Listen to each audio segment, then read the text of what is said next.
Assalamualaikum warahmatullahi wabarakatuh dan salam sejahtera.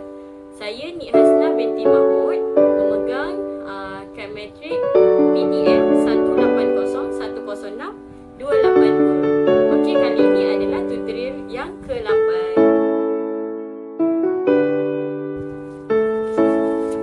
Lipatkan ini.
Okey, ini hasilnya origami burung. Adik-adik boleh cuba dekat rumah. Itu saja. Sekian, terima kasih. Assalamualaikum. Bye.